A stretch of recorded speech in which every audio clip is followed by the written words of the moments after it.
Mas eu quero compartilhar com vocês uma palavra. Eu gostaria que você abrisse sua Bíblia lá em Ezequiel capítulo 37. Ezequiel capítulo 37. Depois eu vou falar algumas outras coisas, mas eu gostaria de primeiro compartilhar com vocês isso. Ezequiel capítulo 37.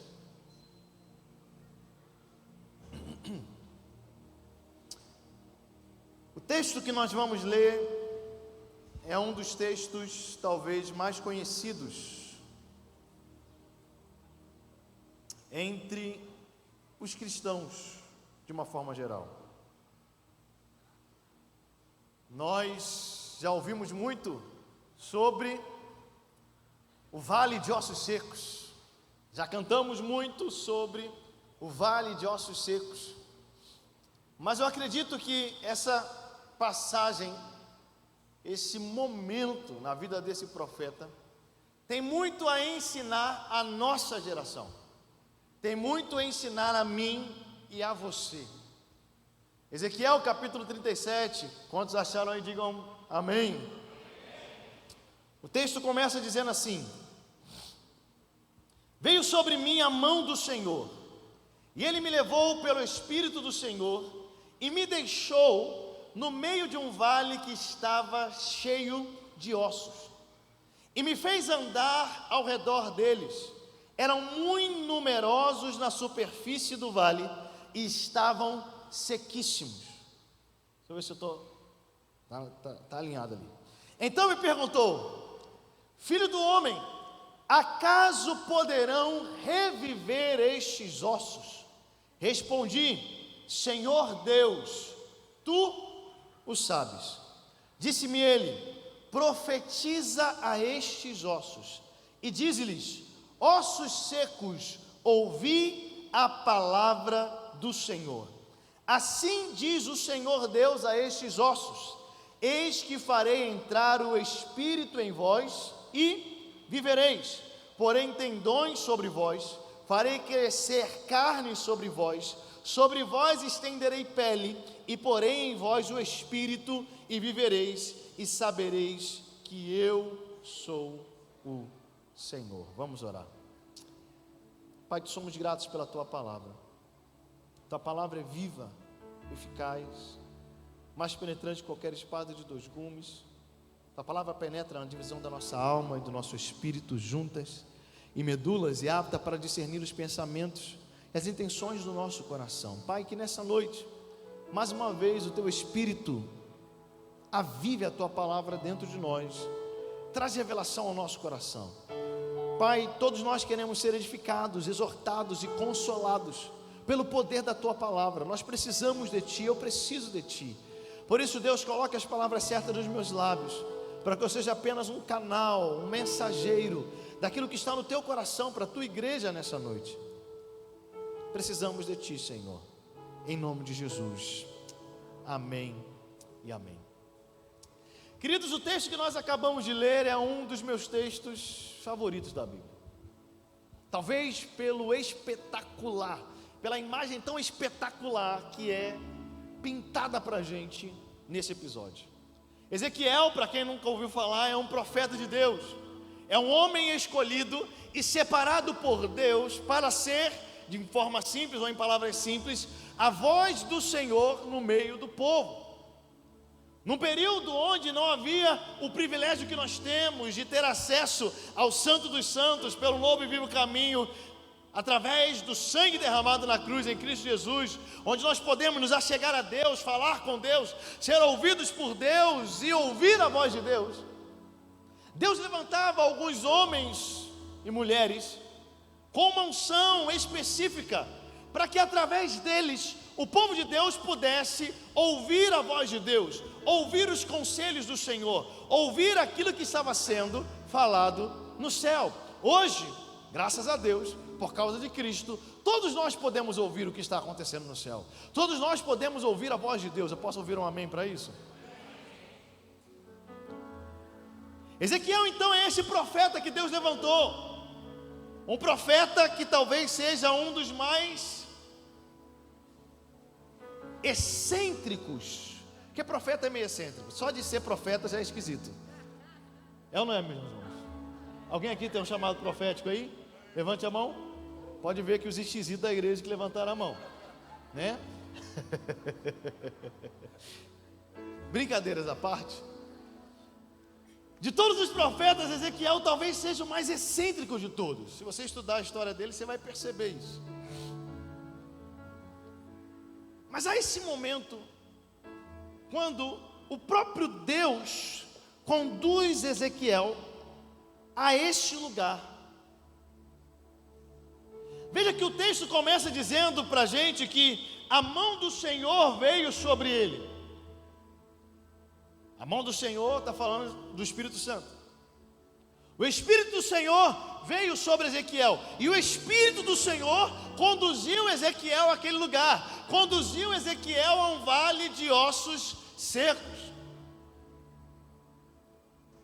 Eu e você, nós precisamos entender, já no início dessa mensagem, que ser guiado por Deus e ser guiado pelo Espírito Santo, viver uma vida onde Deus conduz a nossa vida, onde Deus conduz a nossa história, vai nos levar a muitos lugares, dentre eles, vales de ossos sequíssimos.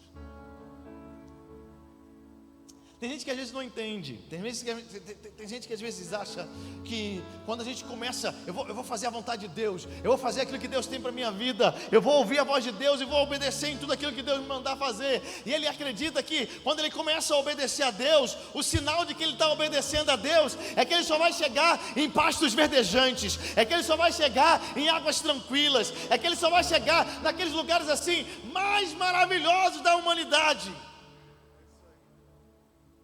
Sendo que, obedecendo a Deus, sim, há momentos em que Ele vai te levar aos pastos verdejantes, há momentos em que Ele vai te levar às águas tranquilas, mas há momentos em que Ele vai te conduzir a vales de ossos sequíssimos.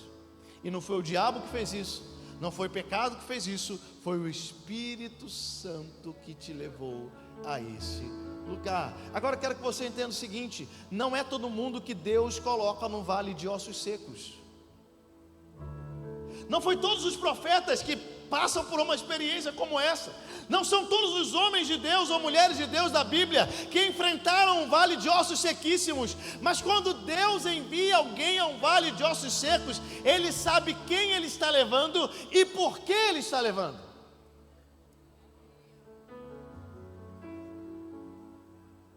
Se obedecer a Deus tem te levado a lugares extremamente desafiadores, ao invés de ficar reclamando por estar passando por esses lugares, entenda o propósito pelo qual Deus está te conduzindo por esses lugares.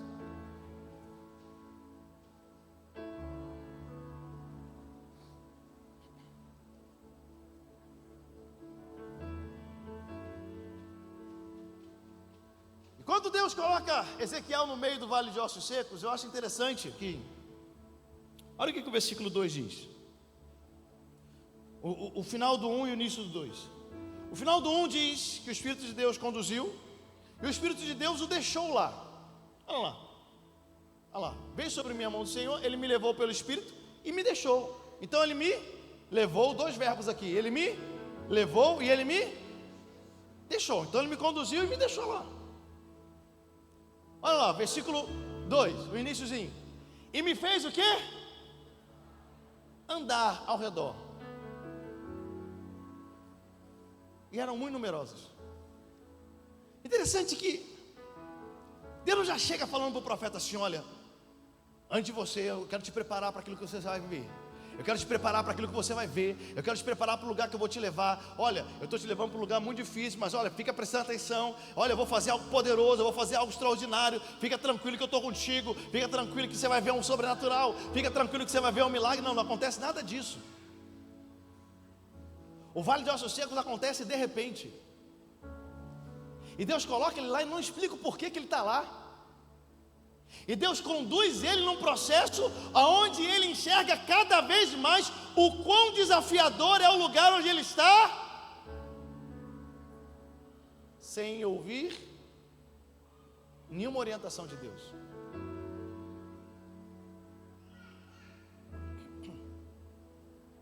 Imagina o profeta andando. Como é que fala o nome daquela palavra que faz assim, encosta? Esbarrando, lembrei. Perdão, meus irmãos, às vezes eu esqueço algumas palavras, mas é normal, tá? No final, tudo vai dar certo.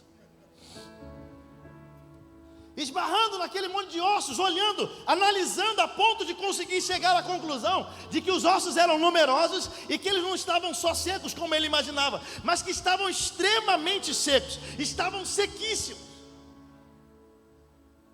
Imagina Deus conduzindo esse homem nesse lugar, o Espírito de Deus conduzindo e conduzindo ele em silêncio. Ele vendo, nada, silêncio.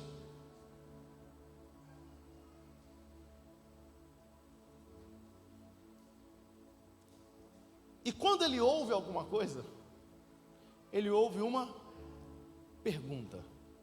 Olha lá. Então me perguntou, versículo 3: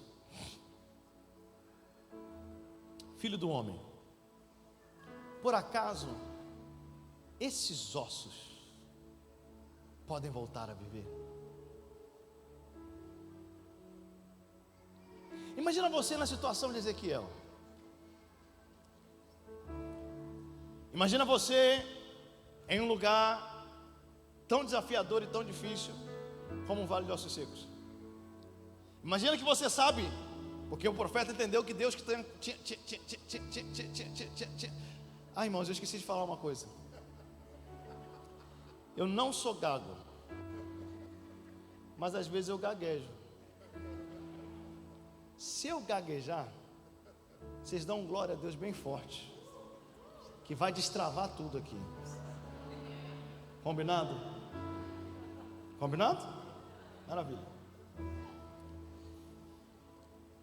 Então quando ele está ali, ele sabe que ele foi conduzido por Deus até aquele lugar. Ele sabe que foi o Espírito Santo de Deus que levou ele até aquele lugar. Ele vê que o lugar é difícil. Ele vê que o lugar é desafiador. Ele vê a gravidade da situação que está ali. Mas ele não ouve nada de Deus. Ele não tem uma palavra, nem diante do episódio, nem durante o episódio. Entre aspas, ele está andando no escuro. Talvez a sensação dele é: estou andando no escuro, mas eu sei que é Deus que está me conduzindo. Não estou entendendo nada, mas eu sei que é o Espírito Santo que me trouxe até aqui. Não faço ideia do que está acontecendo, mas eu sei que Ele me conduziu até aqui. E quando ele ouve a voz de Deus, Deus não traz para ele nenhum tipo de afirmação, Deus não traz para ele nenhum tipo de direção, Deus não traz para ele nenhum tipo de esclarecimento. Deus simplesmente lhe faz uma pergunta: ô homem, ô filho do homem, esses ossos podem voltar a viver? Esses ossos, essa situação que você viu, ela pode ser transformada? Esse lugar onde eu te coloquei, pode haver transformação, pode haver mudança. Você consegue enxergar um novo tempo nesse lugar? Você consegue enxergar um recomeço nesse lugar? Você consegue enxergar vida nesse lugar? Você consegue enxergar alguma coisa diferente do que os seus olhos te mostram nesse lugar?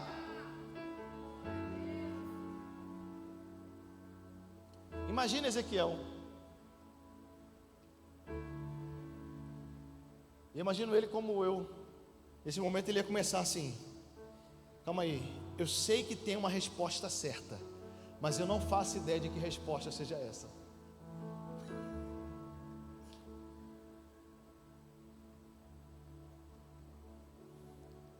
Imagina Ezequiel pensando: calma aí, se eu disser que sim, o que será que ele vai falar? Se eu disser que não, o que será que ele vai falar? Quem já se viu em situações assim? Onde parece que a pergunta ou o questionamento que está vindo a você é uma pegadinha. E eu acho maravilhosa a forma como Ezequiel se esquiva da resposta. Eu Eu acho maravilhosa a forma como Ezequiel responde, porque ele não responde nem que sim, nem que não. Ezequiel consegue responder ou elaborar a melhor resposta que alguém poderia ter numa situação como essa. Ele vira para Deus e diz: Senhor, Tu sabes. Olha isso. Que rapaz inteligente. Se ele dissesse sim, ele poderia entrar em confusão. Se ele dissesse que não, ele poderia entrar em confusão. Então, quer saber de uma coisa? Senhor, Tu sabes. E eu acho mais interessante é que parece, diante do texto, que a resposta de Ezequiel é a resposta certa, é a resposta que Deus queria ouvir. Porque Deus não muda a resposta dele. Deus não traz uma direção, uma orientação diferente. Mas Deus simplesmente continua a partir da resposta dele. Quando ele diz: Senhor, Tu sabes, a resposta de Deus para ele é: então, profetiza. Deixa eu dizer algo. A nossa geração precisa aprender que não sabe, e que é Deus quem sabe. Vou falar uma coisa que pode parecer muito esquisita ao ouvido de muitos, mas eu quero que você entenda no seu espírito o que eu vou dizer.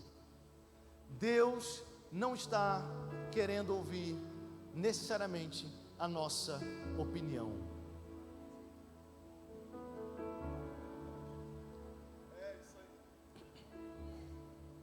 Eu lembro do dia que eu estava em crise, eu falei: Senhor, eu queria ser mais criativo. Eu queria conseguir fazer algum negócio. Eu queria conseguir ter assim muita criatividade. Aí lembro que Deus falou comigo assim: ô filho, eu nunca te pedi criatividade, eu só te pedi obediência. Eu não quero que você crie, eu só quero que você me obedeça.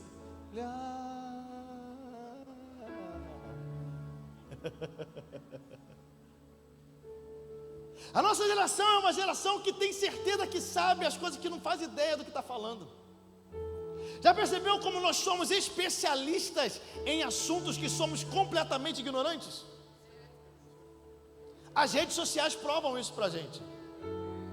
É ou não é, gente? Quem usa a rede social aqui? Levanta a mão, bando de pecador. Isso. Todos levantemos as mãos, pecadores. Afinal de contas, todos usamos.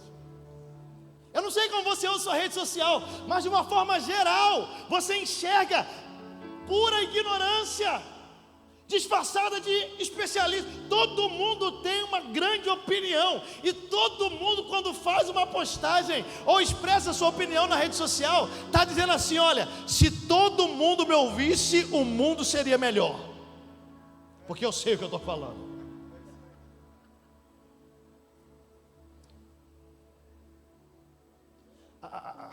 A geração dos que tem aqui, talvez dos 40 para cima, não levantar a mão não, deixa quieto.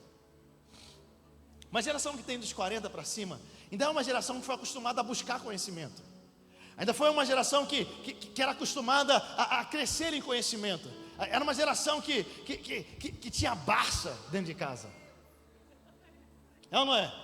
Queria saber de alguma coisa? Ia para a Barça, ia pesquisar, ia para a biblioteca. A geração de 40 para baixo já tem outra influência. A geração de 40 para baixo, tudo o Google sabe. Pode me perguntar a respeito de qualquer coisa. Você está aqui falando: você ficou sabendo? Fiquei sabendo o quê? Ficou sabendo que não sei o que está acontecendo. Aí você: não sei o que, no Dr. Google. Claro, não, eu vejo que realmente é muito complicada essa situação. Há uma tensão, não sei o que. E tudo que o Dr. Google diz, a gente acredita.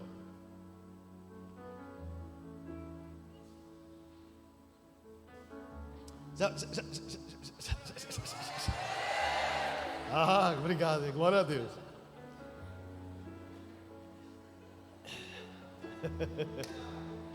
Você já reparou que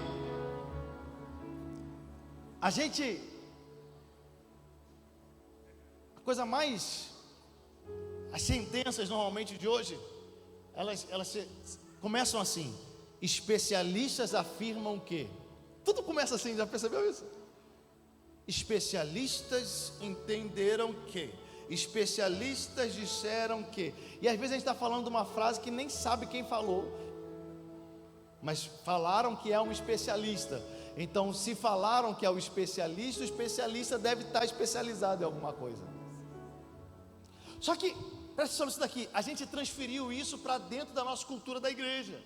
A gente transferiu isso que faz parte da nossa cultura, isso que faz parte do nosso dia a dia, isso que faz parte da nossa geração. A gente transferiu isso para dentro da igreja. Então nós temos muitas vezes dentro da igreja um monte de gente que acha ser especialista em tudo que diz respeito à eclesiologia, à vida da igreja, ou à teologia, ou à bibliologia, ou até à escatologia.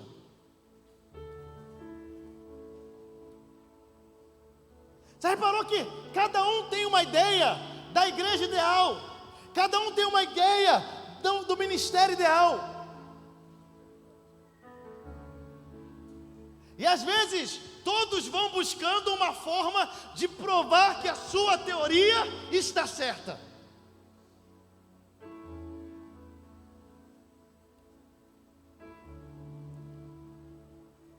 Quando na verdade tudo que Deus queria ouvir de nós nessa geração não é: Senhor, eu já sei o que eu tenho que fazer. Se a gente fizer isso, fizer aquilo outro, vai ser maravilhoso. Senhor, eu já entendi a estratégia. O Senhor chama Miguel, o Senhor chama Gabriel, o Senhor coloca ali um serafim, coloca aqui um querubim. O Senhor posiciona tal aqui, tal aqui, tal aqui, tal aqui. E eu sei que vai dar certo. Senhor, o Senhor levanta fulano em tal lugar, levanta ciclano em tal lugar, me levanta em tal lugar. E Senhor, essa é a estratégia infalível. Assim nós vamos virar esse mundo, Senhor. Tudo que Deus queria ouvir de você é: Senhor, só o Senhor sabe. Aleluia. Já imaginou que coisa extraordinária seria se todos nós, eu e você, todos nós, meus irmãos, a pregação para mim é para você, amém, meus irmãos?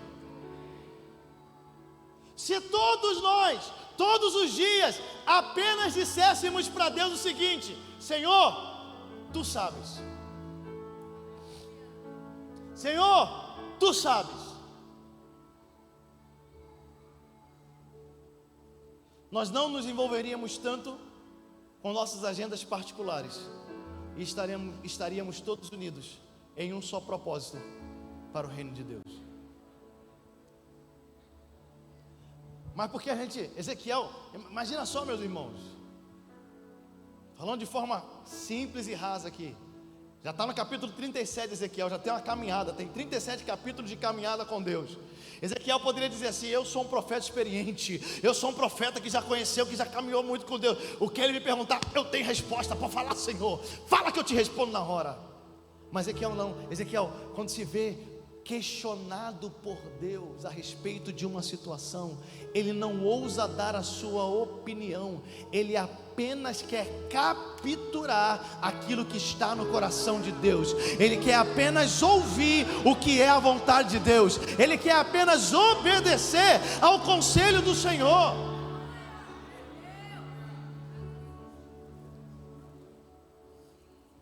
Eu aprendo muito isso com os discípulos de Jesus. Gente, aqueles homens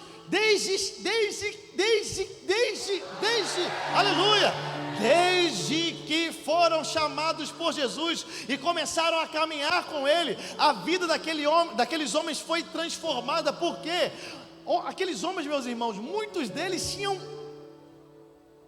que dar conta da sua própria vida.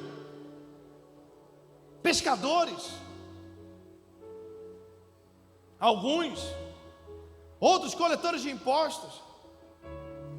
Todos eles tomavam decisões todos os dias do que fazer, do para onde ir, do que era melhor, do que não era melhor. E de repente eles começam uma caminhada onde eles têm que esquecer de tudo, onde eles têm que saber que eles não sabem mais de nada, onde todos os dias eles dormem, acordam e vão para onde eles não sabem para onde que eles vão fazer aquilo que eles não fazem ideia do que eles poderiam fazer. Eles simplesmente obedecem e seguem. Eu sei que isso para a nossa geração é muito complicado, porque se a gente começa a falar de obediência radical, se a gente começa a falar de obediência cega, começa a falar assim, não, mas nós vivemos num tempo do pensamento, onde você tem que questionar, tem que isso, tem aquilo, tem aquilo outro. Você tem que questionar o resto do mundo, mas no que diz respeito a Jesus, no que diz respeito à palavra de Deus, é a obediência cega. Ele falou, eu me jogo, ele falou, eu vou, é o que ele disse, é a verdade, ponto final.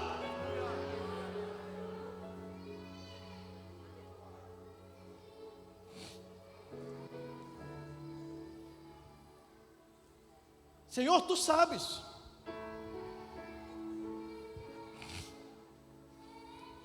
Muitas vezes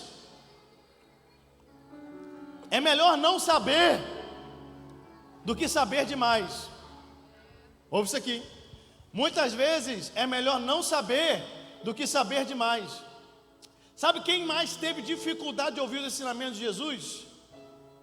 Enquanto ele estava nessa terra, nos período relatado nos evangelhos, quem teve mais dificuldade de compreender e ouvir os ensinamentos de Jesus eram os que sabiam mais. Os ignorantes, entre aspas, eram os que conseguiam, eram os que recebiam. Aí Jesus chega para os grandes pensadores a respeito de Deus da época e diz para eles assim: olha, as prostitutas, os publicanos, estão tudo entrando no reino antes de vocês, tudo. Como a gente diz lá em Minas, antes de vocês, tudo. Antes de todo mundo, as prostitutas, os publicanos estão entrando no reino, vocês estão ficando para trás. Por quê? Porque ao invés de simplesmente receber a palavra, vocês estão analisando a palavra. Ao invés de simplesmente obedecer a uma direção, vocês estão querendo esmiuçar a direção. Ao invés de simplesmente se lançar, vocês estão querendo analisar.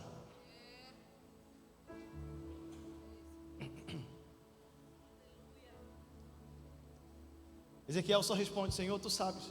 E quando ele diz para Deus: Senhor, tu sabes, Deus diz: então profetiza. É como Deus afirmando assim: é isso mesmo, sou eu que sei. Então, se sou eu que sei, você profetiza. Olha que interessante, é Deus quem sabe. E Deus diz assim para Ezequiel: eu que sei, mas é você que vai falar. Você vai falar o que eu sei. Você vai repetir o que eu estou dizendo. Ele diz: profetiza, e diz: ossos secos. Olha lá, versículo 4: ouvir a palavra do Senhor.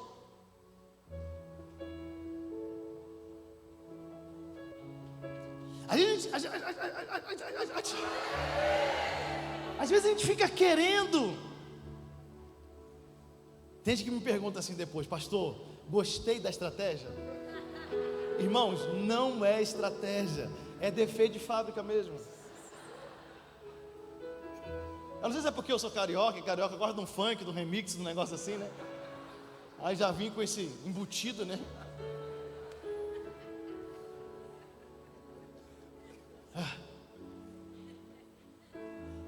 A gente fica querendo colocar tantas coisas, falar tantas coisas,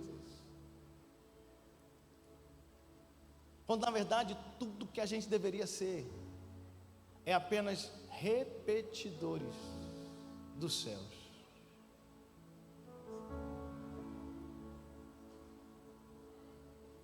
Deus fala, a gente fala igualzinho. Deus fala, a gente só repete. Eu acho interessante quando o apóstolo Paulo diz aos coríntios assim, lá em 1 Coríntios, ele diz: olha, quando eu cheguei até vocês, eu não vim com palavra de sabedoria humana. Dentre vocês, no meio de vocês, eu não me preocupei em falar de coisas, não, eu só preguei o Cristo e esse crucificado. Eu não cheguei a vocês em palavras lindas, mas eu cheguei em vocês em manifestação do poder do Espírito Santo.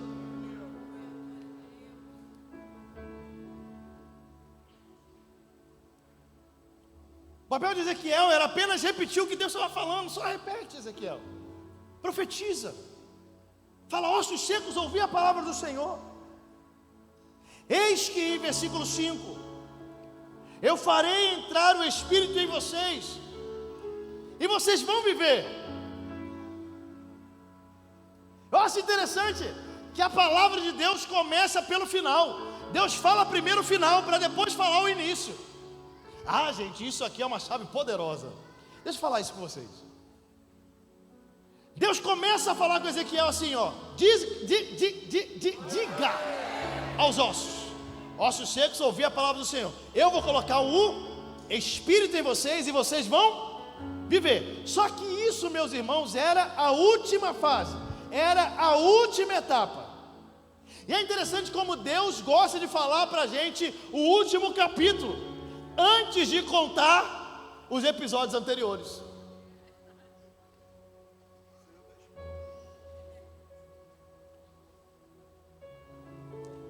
E quando a gente não entende isso, a gente pode ter um problema no meio do processo. Porque aí você está num momento como esse, está na conferência do Espírito Santo. Meus irmãos, esse ambiente aqui é o ambiente de Deus falar com você. Você está aqui, às vezes no louvor, às vezes no momento de uma oração, às vezes no irmão que chega do seu lado, às vezes num recepcionista que te abraça. Deus fala, Deus traz uma mensagem, uma imagem dentro de você daquilo que Ele vai fazer na sua vida. Pá!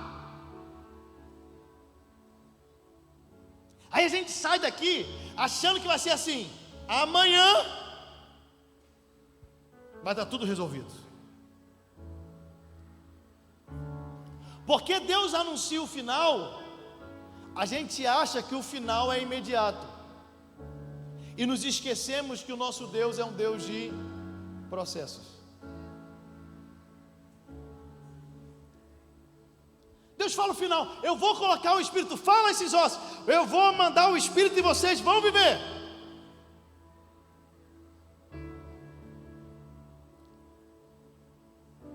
Mas sabe qual foi a primeira etapa do processo? Olha lá o que o texto diz. Vamos lá para o versículo 7. Então profetizei segundo me for ordenado. E enquanto eu profetizava, houve o quê? Um ruído. E depois, um barulho de ossos que batiam contra ossos e se ajuntavam, cada osso ao seu osso.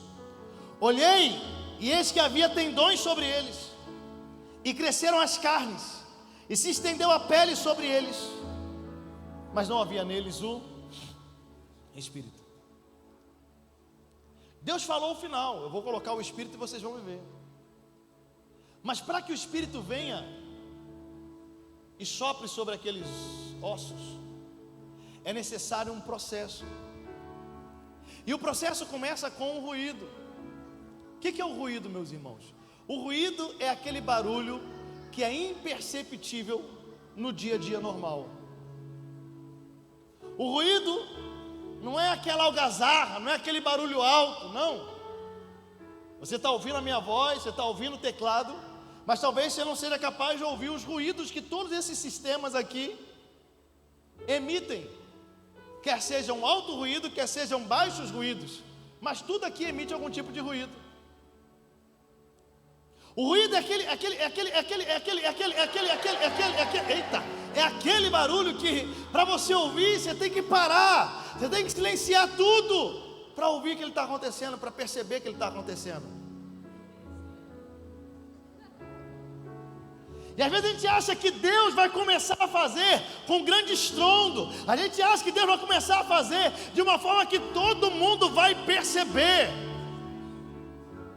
Só que o processo de ressurreição, o processo de recomeço, começa com pequenos ruídos. Posso dizer uma coisa?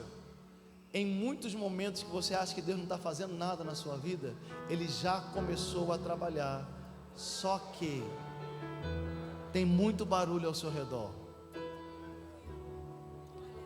Então você não está percebendo o que já está acontecendo.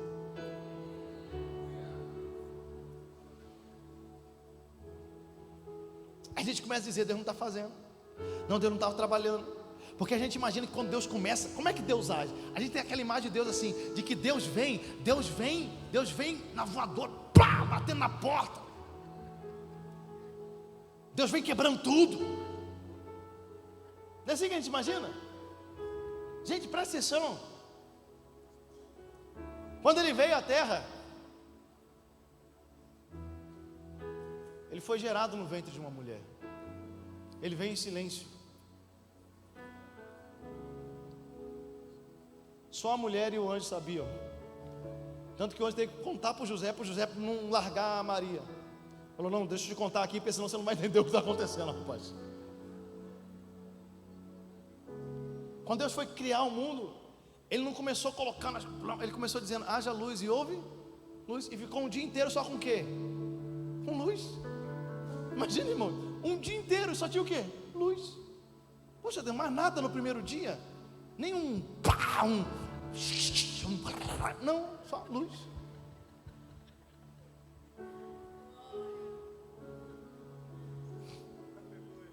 Aí Deus te dá uma palavra, você acha que já vai acontecer assim? Você vai chegar em casa, vai ter anjo subindo, anjo descendo, as panelas vão estar batendo, né?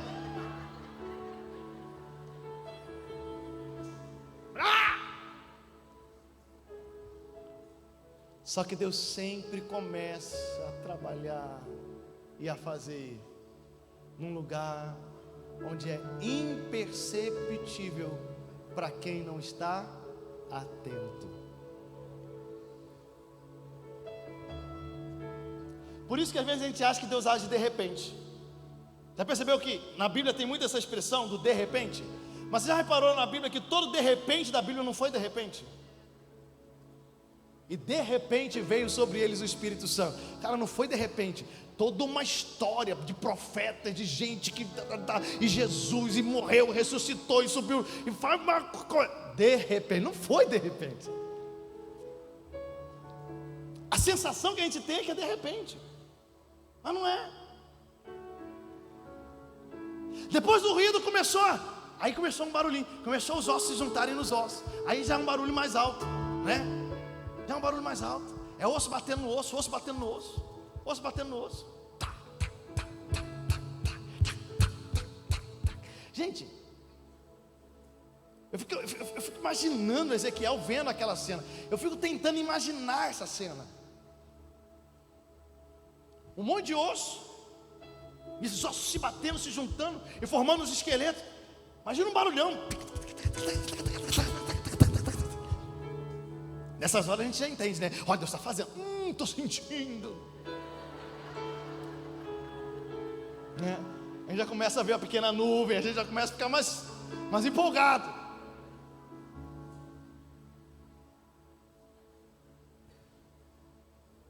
Eu não sei se você já... Eu quando criança, eu tinha mania de desmontar coisas. Tem gente que gosta de construir. Eu tinha uma unção de destruir, né? Eu gostava de desmontar coisas. Meus pais dizem que eu não podia deixar nada na minha mão, nada perto de mim, nada ao meu alcance. Eles falam dos rádios que eu desmontei e não conseguia montar, né? Uma escultura que meu pai tinha de uma torre de iluminação toda de cobre, que eu desmontei e ninguém sabia montar, ninguém conseguiu montar de novo. Então eu tinha assim, desmontar. Tem coisa que depois que você desmonta, é difícil colocar no lugar. É ou não é? Imagina um vale de ossos sequíssimos. No olhar natural, o osso é tudo osso, mas não, irmãos. O osso de um não cabe no osso do outro. Meu osso não é... Quem está entendendo o que eu estou dizendo aqui? É osso, mas não é tudo. Imagina o nível de organização, de assertividade necessária para aquilo acontecer. Mas tudo encaixando, sobrenatural. Aí,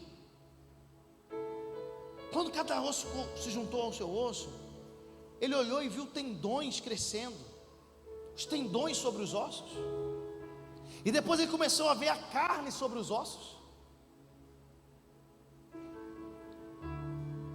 A gente lê a Bíblia às vezes com uma visão muito romântica, né? Mas tenta imaginar essa cena no preto e branco. Imagina que cena grotesca que o profeta está vendo, gente. Um bando de esqueleto, e de repente só tendão nos esqueletos. Só tendão. E de repente só a carne, sem pele. Carne, você viu Não, deixa quieto, não vou tentar fazer você imaginar isso não. Mas um corpo humano sem pele.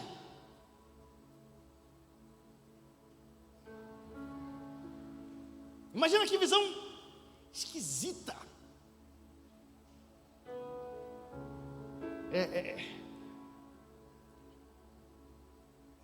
Até mesmo, como é o nome daquela palavra? Indigesta.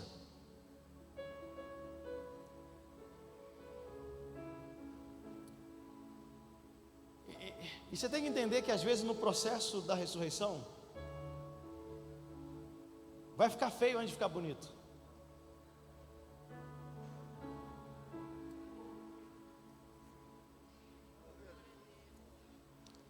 Quem entendeu aqui?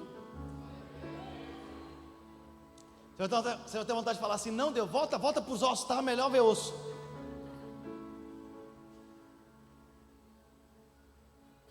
Porque isso aí está muito esquisito, aí está me dando nojo esse negócio aí, Senhor. Que negócio esquisito. Imagina, não é normal não, gente. Ezequiel não era nenhum legista, não. Acostumado, não.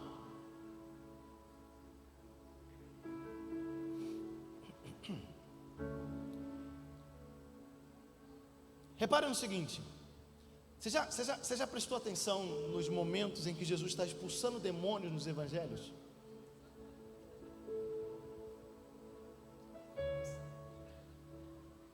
No momento que Jesus está expulsando demônios nos evangelhos, grande parte das vezes, antes do demônio sair,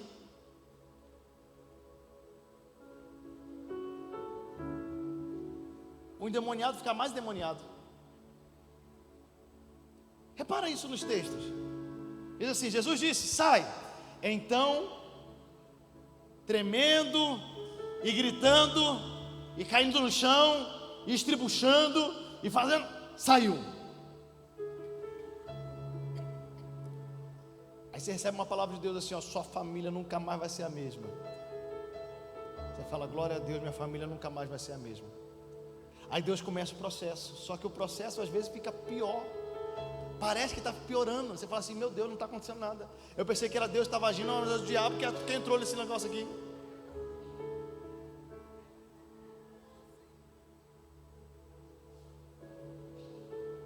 Entende isso daqui? Mas faz parte do... Aí depois vem a pele. Imagina, um homem que só viu um bando de ossos secos, agora está vendo vários corpos. É sobrenatural, é extraordinário. E quando a pele pende, aí já fica aceitável, né, meus irmãos? Já ficou bonito.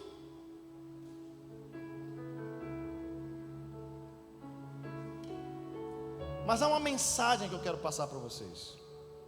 Eu construí até aqui só para a gente chegar na mensagem.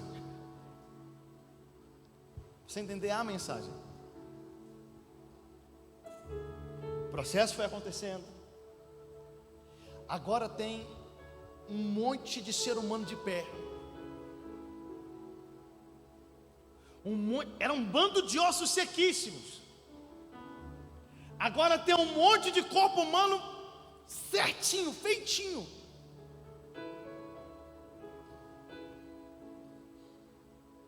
Mas olha o que o texto diz. Versículo 8. Olhei, havia tendões sobre eles, cresceram as carnes, se estendeu a pele sobre eles, mas não havia neles o quê? Não havia neles o quê? Espírito.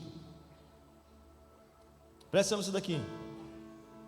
O que aconteceu até aquele momento era extraordinário. Mas por mais miraculosa que fosse a trajetória, ela era completamente ineficaz se não tivesse o Espírito. E quando eu leio esse texto, eu tenho uma sensação. E a sensação que eu tenho é que o profeta foi vendo tudo acontecer, e Deus já tinha dito para ele, eu vou. Qual foi a primeira coisa que Deus disse para o profeta?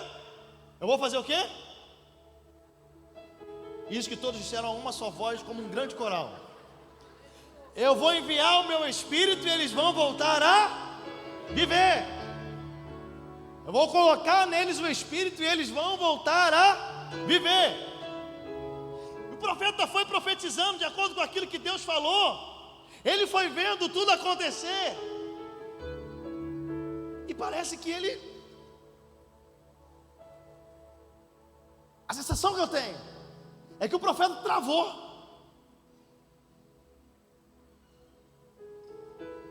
Ele foi vendo o osso se juntando com o osso, ele foi vendo os tendões, ele foi vendo a carne, ele foi vendo a pele. Gente, aquilo era uma visão extraordinária. Aquilo ali já era um milagre maravilhoso. Afinal de contas, eram apenas ossos sequíssimos. E agora tem um monte de corpos formados, corpos humanos perfeitos formados. Já era sobrenatural, já era um milagre extraordinário. Mas não era tudo.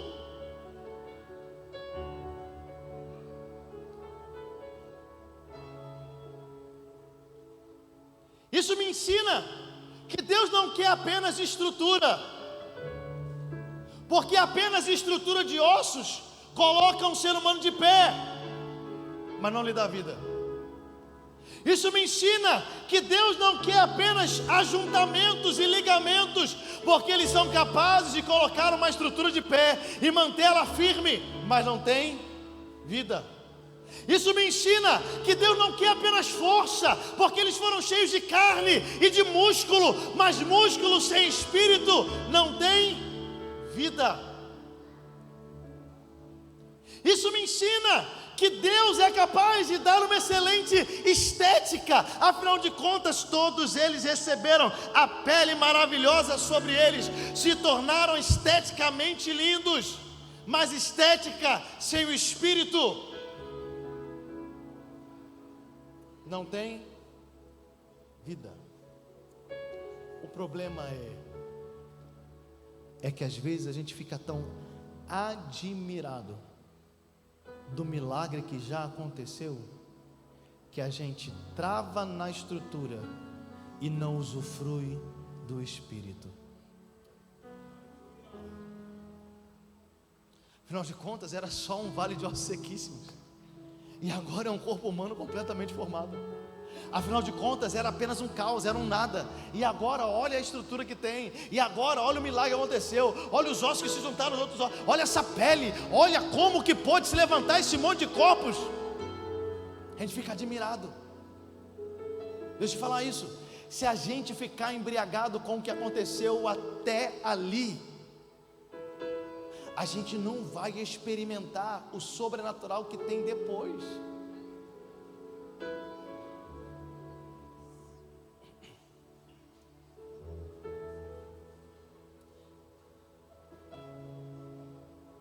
E tem gente olhando para mim achando que eu estou falando da estrutura da igreja.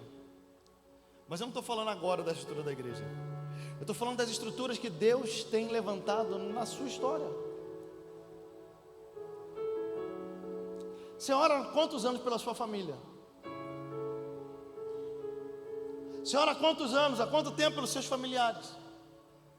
Aí você vê um melhorando de vida, você vê o outro melhorando de vida, você vê aqueles primos que não se davam bem, começam a se dar bem, você vê aquele tio, aquela tia que um não ia na casa do outro, de repente eles vão na casa do outro, aí de repente você vê que estruturalmente a coisa está toda boa, você fala assim, Deus, obrigado. Você se esquece que pode estar uma estrutura linda, mas enquanto todos não forem tocados pelo Espírito Santo, cheios do Espírito Santo, e começarem a viver uma vida cheia do Espírito Santo, o seu motivo de oração ainda não acabou, a sua guerra ainda não acabou, porque não é só uma organização, não é só uma estrutura de pé, é uma estrutura que produz vida.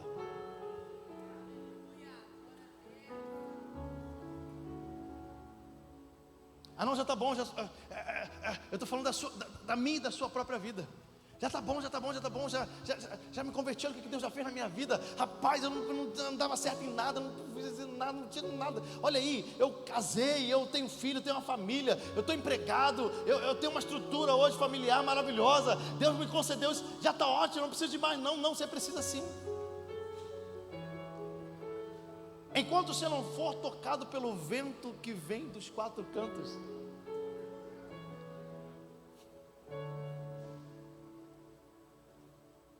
Às vezes a gente acha que está bom só ter a vida na igreja. E não está bom só ter a vida na igreja. Às vezes a gente acha que está bom só se tornar crente. Mas não está bom só ser crente.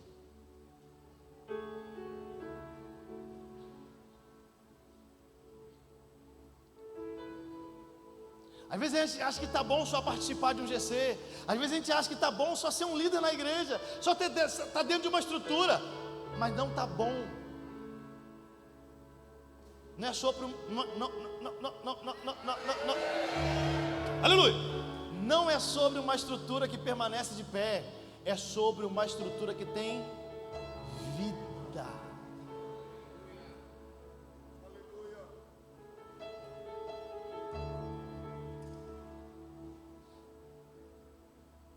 E sabe qual é a mensagem que Deus tem me dado para esse tempo na igreja? É que muitos de nós, como igreja, nós paramos no corpo bonito. Deu a pele, ficou bonito, a gente falou assim: está ótimo, Senhor, o milagre já está bom. Olha como olha como é que está bonito. Olha lá, só um monte de osso. Olha como é que está formoso. Olha.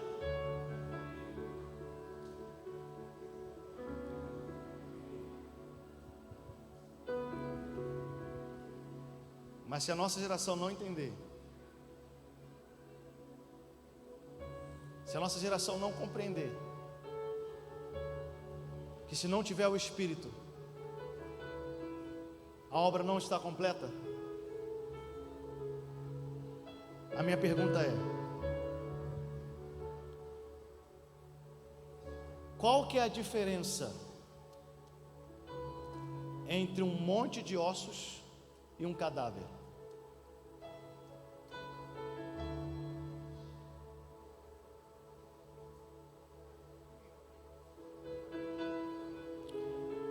Deixa eu falar aqui. É tudo morto. Só que um é mais bonitinho. Presta atenção no que eu vou dizer. Se a gente não entender que o que nós precisamos é o Espírito Santo de Deus, é de um verdadeiro relacionamento, é de uma verdadeira profundidade, é de um verdadeiro toque, é de um verdadeiro enchimento do Espírito Santo.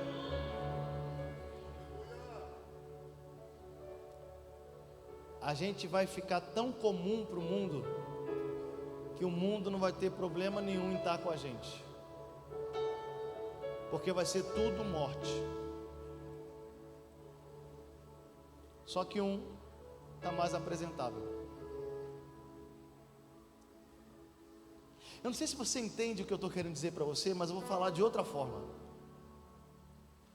Nós estamos vivendo um tempo, e viveremos tempos ainda mais intensos, onde ou a gente é cheio do Espírito Santo, ou a gente não vai não.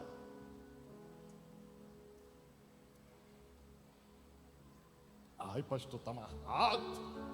Fala isso não.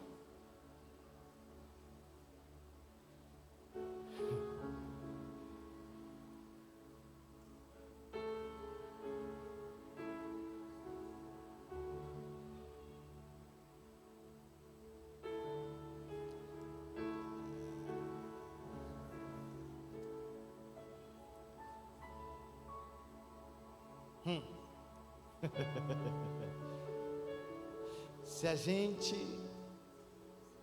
é por isso que por isso que você pode perceber que no nosso meio vai aumentar cada vez mais um chamado ao relacionamento com Deus, à intimidade com o Espírito Santo,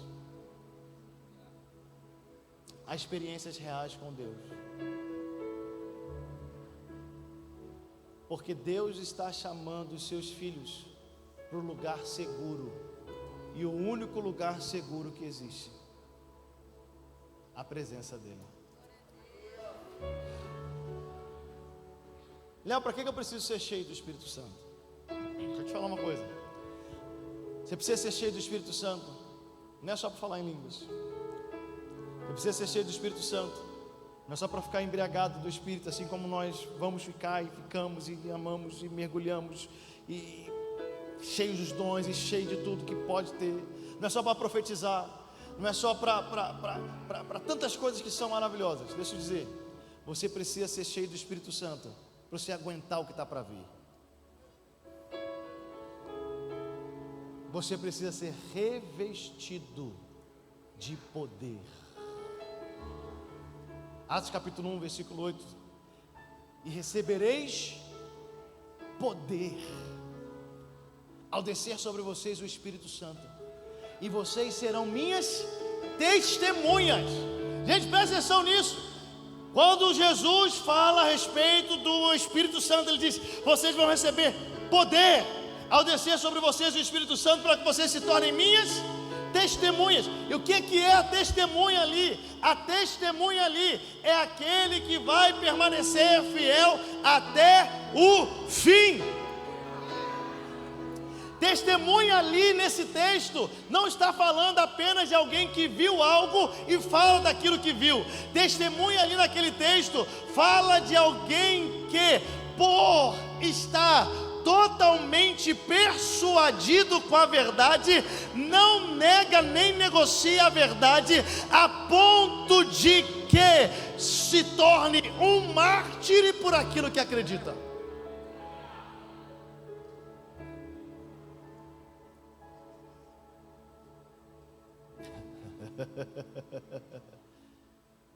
É por isso que a gente precisa, meus irmãos, nós precisamos ser cheios do Espírito Santo, nós precisamos permanecer na nuvem de glória, nós precisamos ser incendiados pelo fogo, nós precisamos, seja qual for o termo que você usa, 500 graus de puro fogo, santo poder, é cachoeira de poder, é um manto do mistério, é a roda do fogo, seja lá, chama do que você quiser, mas você precisa, nós precisamos, eu preciso de uma vida mergulhada, encharcada do Espírito Santo,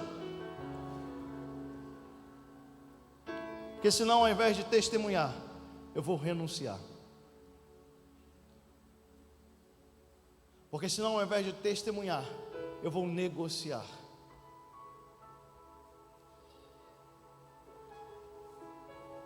Mas recebereis poder ao descer sobre vocês o Espírito Santo, e serão minhas testemunhas. Essa é a transformação que o batismo no Espírito Santo causa em nós.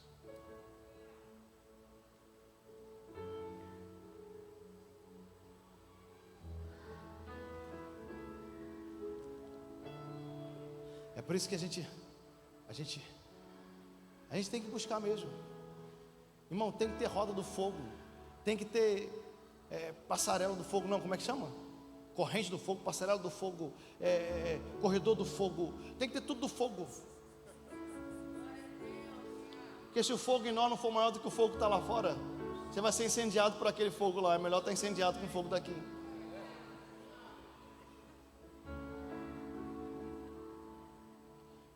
Quando o fogo da provação vier te queimar, já não tem nada para queimar, você já está totalmente queimado pelo Espírito Santo.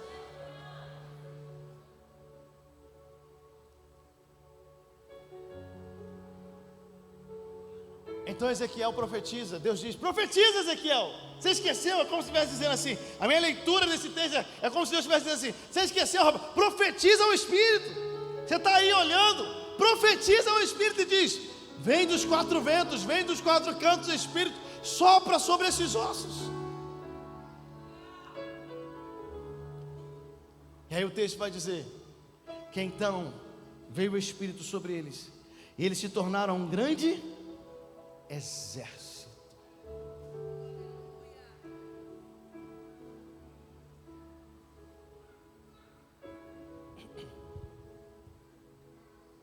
O que Deus está levantando nesses dias? Um grande exército.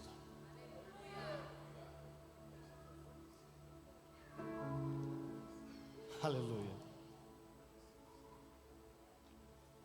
Um exército que carrega a bandeira da vitória de Cristo.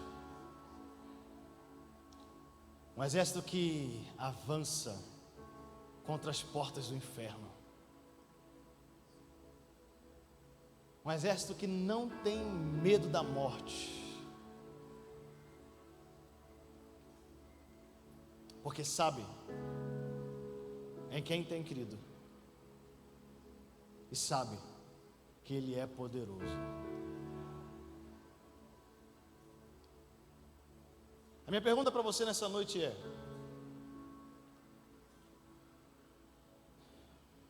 você está disposto a se comprometer com Deus? Até que ponto?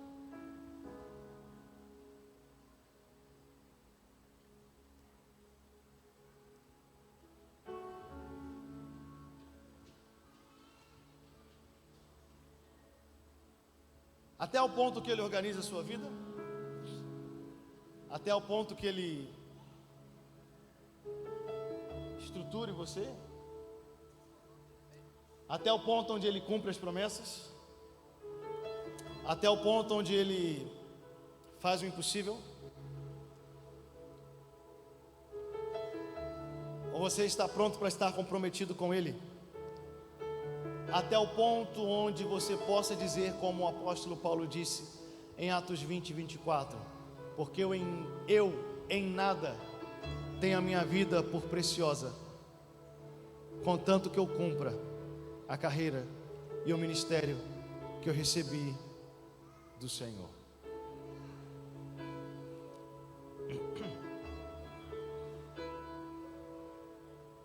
Você está pronto para ter uma experiência real com o Espírito Santo? Não apenas um toque, mas ter uma vida guiada por Ele?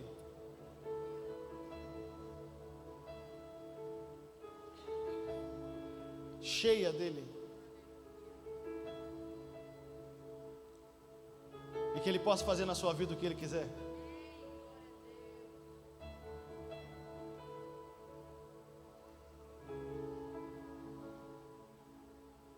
Irmão, nós não estamos aqui,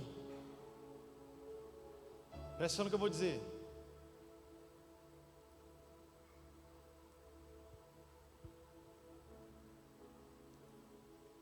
Quando a gente estava no mundo numa época dessa, a gente ia para vários lugares para quê? Para ter uma sensação, para ter uma experiência. É ou não é?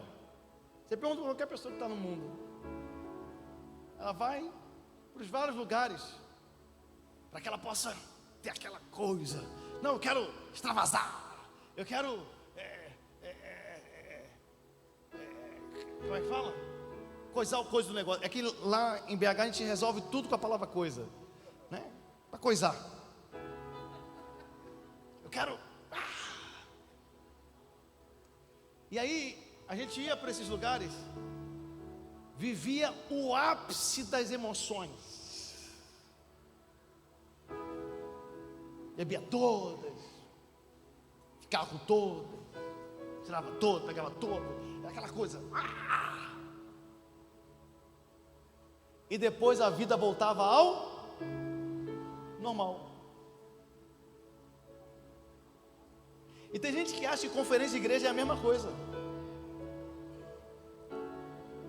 Conferência da igreja é o lugar onde a gente vai ao nosso ápice. Lá a gente vai orar, e Deus vai tocar, e eu vou me entregar, eu vou me dar,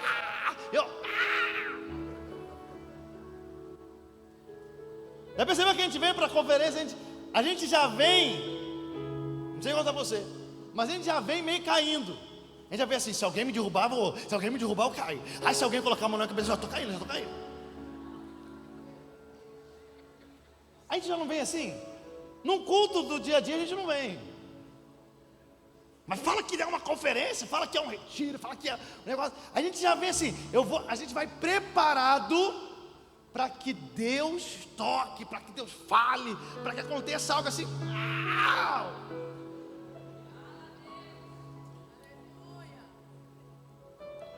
Mas que depois que acabar, volta à vida normal.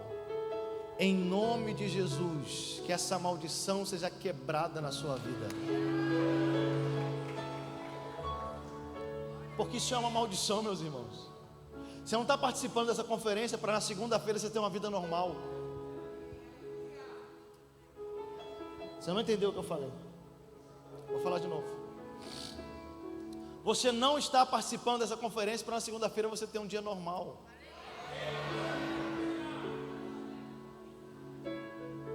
Você não está participando desse tempo aqui para ser levado ao ápice e falar assim: como eu fui tocado, como Deus falou comigo, como eu arrepiei, ai, como eu senti, ai, como eu vi, e foi aquele ápice da sua espiritualidade. Não! Porque senão é só estrutura, é só osso batendo em osso, é só carne por cima, é só pele.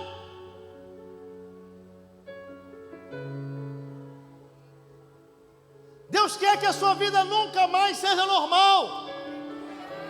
Deus quer que aquilo que Ele está falando com você aqui se cumpra na segunda, na terça, na quarta, na quinta. Que a sua história seja transformada.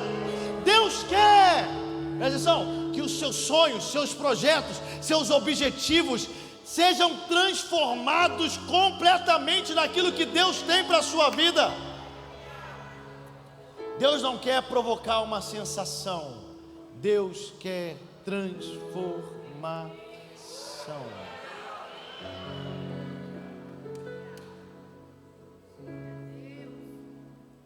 Até hoje você era bancário. A partir do segundo você não vai ser mais.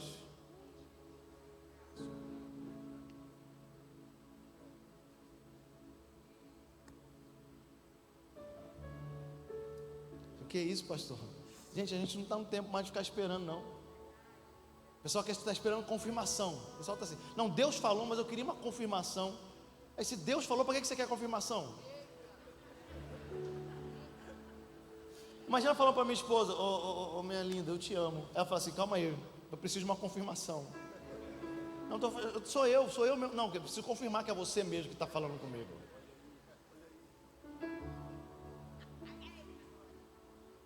É Deus que falou. Foi Deus que falou. Então o que você está esperando? Eu não preciso de sinais. Gente,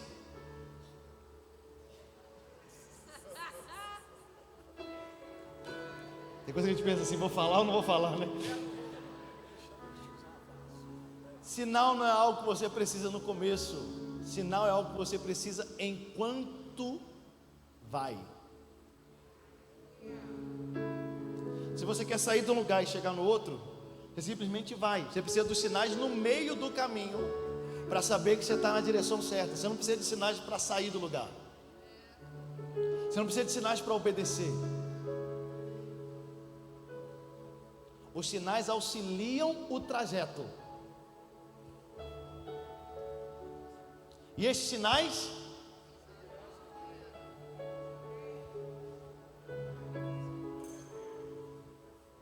não, é que Deus falou comigo, mas eu estou esperando o tempo certo. Uai, Deus fala no tempo errado?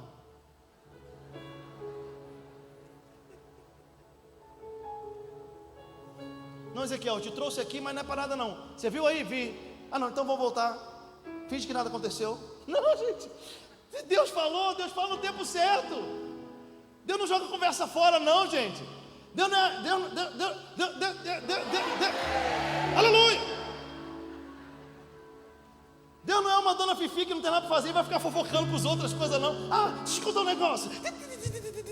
Não, gente. Ai, Deus, por que você está me falando? Não, por nada não, só queria falar. Estava carente. Não! Se Deus está falando, então Ele está falando no tempo certo. Ele está falando na hora certa.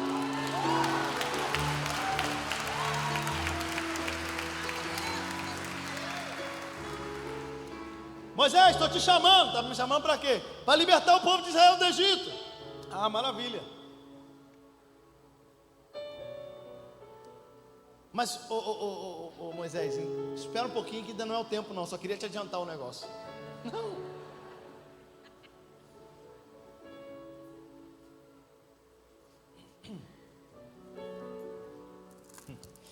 Ah, meus irmãos, eu estou rindo, mas o negócio é sério. Você não tem noção de como o negócio é sério. O que Deus está exigindo de alguns aqui não é de todos, mas presta atenção aqui no que eu vou dizer. O que Deus está exigindo de alguns aqui é como Ele exigiu para o jovem rico. Ele disse para o jovem rico assim: vai, vende tudo que você tem. Ele não pediu isso para todo mundo. Ele não pediu isso para todo mundo. Mas Ele disse: vai, para o jovem rico, vai, vende tudo que você tem, dá aos pobres, vem e me segue.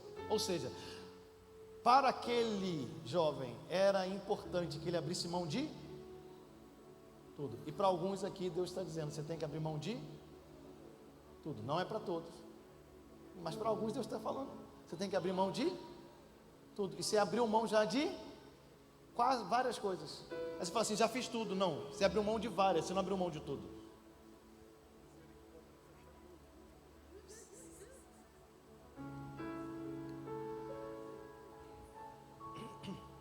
Lembra de Elias? Elias, quando passa por Eliseu, é um tipo de chamado, meus irmãos, que é muito esquisito, diferente. Elias passa por Eliseu, e Elias era um ser assim um pouco diferente. Elias era diferente, né? Mas a Bíblia diz que Elias passa por Eliseu. Elias é um profeta, Eliseu é um outro profeta que Deus levantaria junto com Elias, né? Para ser discípulo de Elias, para quem não conhece a história. Então Elias passa por Eliseu e joga a capa sobre ele. Elias não fala nada. Elias não diz nada. Elias não diz: olha, eis que estou te chamando para ser meu discípulo, você vai ser treinado para ser profeta. Não. Elias só passa, joga a capa sobre ele, vai andando. Eliseu é quem diz assim: calma aí, eu só vou despedir dos meus pais e eu já te sigo. Aí o que Eliseu faz? Gente, Elias não pediu isso para ele, mas Eliseu vai lá.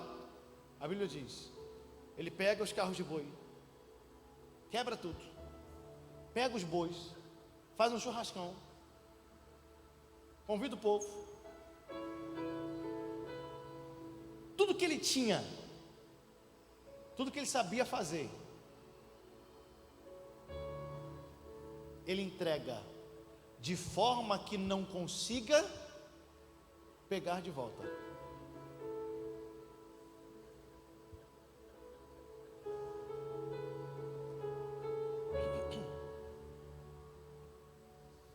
Não tinha como ele voltar. E ele vai. Tem gente que deixou os bois e os carros de bois assim: não, cuida aqui para mim, eu vou ali, mas fica cuidando desses bois e cuida bem desses carros aqui.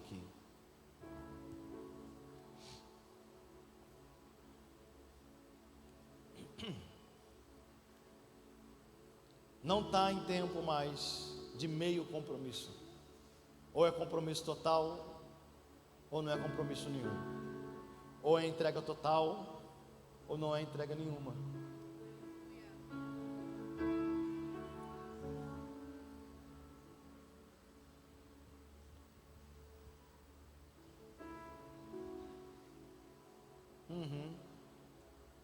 Afinal de contas, meus irmãos, como vocês acham que nós vamos conseguir impactar uma geração se nós mesmos não tivermos sido completamente transformados pela verdade que carregamos? Por isso precisamos ser cheios do Espírito Santo. Ele é quem nos dá poder.